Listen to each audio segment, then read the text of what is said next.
آپ تھوڑا انتظار کریں نا، عید کے بعد دمادم سے وہ قابل مذمت ہے. اگر اس طرح وہ باتیں کرے گا تو اپنے لیے کھودے گا، اور انشاءاللہ اس کے خلاف ہم قانونی کارروائی کر رہے ہیں. آج ہم آئے تھے، آپ کو پتہ ہے ابھی پروسیڈنگ جاری ہے، ہماری کور کمیٹی میٹنگ ہے، اس کے لیے جا رہے ہیں. مجھے آج امید لگ رہی ہے کہ جس طرح ڈبیٹ ہو رہی ہے، جس طرح جو ہے نا ہمارے وکلاء کی تیاری ہے، میں بڑا مطمئن ہوں. ہوپفلی مجھے لگتا ہے کہ انشاءاللہ تعالیٰ یہ سائپر کا ایک جھوٹا کیس اور ایک جھوٹا بیانیہ انشاءاللہ دفن ہوگا، اور اللہ تعالیٰ جو ہے نا عمران خان کو سرخرو کریں گے.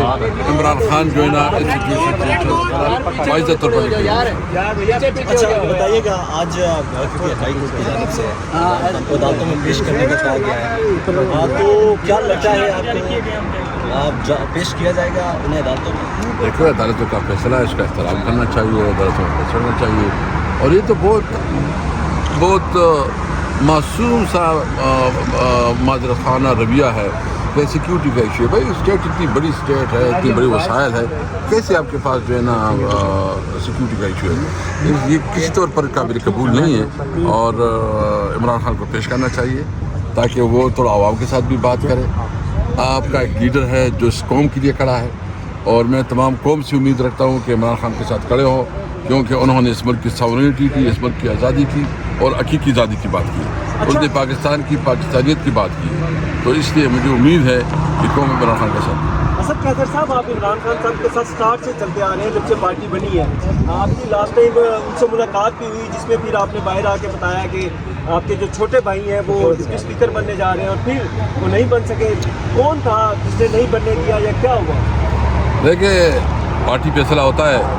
اگر اس نے کہا اس نے کچھ بھی نہیں بننا پھر بھی منظور. یہ عہدے موتی تو بہت چھوٹی چیز ہے. یہ عہدے کیا ہم مقصد کے لیے کام کر رہے ہیں، ہم ایک کاز کے لیے کام کر رہے ہیں، اس میں عہدے بہت چھوٹے. فارورڈ بلاک کی خبریں سامنے آ رہی ہیں پنجاب سے، اس کو کیسے دیکھیں؟ دیکھیں، فارورڈ بلاک مجھے امید ہے کوئی نہیں جائے گا، اور یہ ووٹ عمران خان کا ووٹ ہے. اگر کوئی گیا تو جس طرح اس کو مفت ووٹ ملا ہے نا، تو پھر انشاءاللہ مفت چتر ملیں گے عوام کو. اسد قیصر صاحب، یہ بتائیے گا صوبائی کابینہ جو ہے اس میں زیادہ تر رشتہ دار ہے سر. شاہرام ترکئی کی لے لے یا شیر افضل مروت صاحب کی لے لے، آپ کی بھی، تو سر وہ کابینہ تو یہ بھی پھر اسی طرح حکومت بن گئی جس طرح باقی ہوتی ہے، سارے رشتہ دار آپس میں اکٹھے ہو کے کابینہ بن گئی. دیکھیں، سب سے پہلے بات تو یہ ہے کہ پارٹی ایک پرنسپل کے اوپر جو ہے نا عہدے دیتی ہے، پوزیشن دیتی ہے.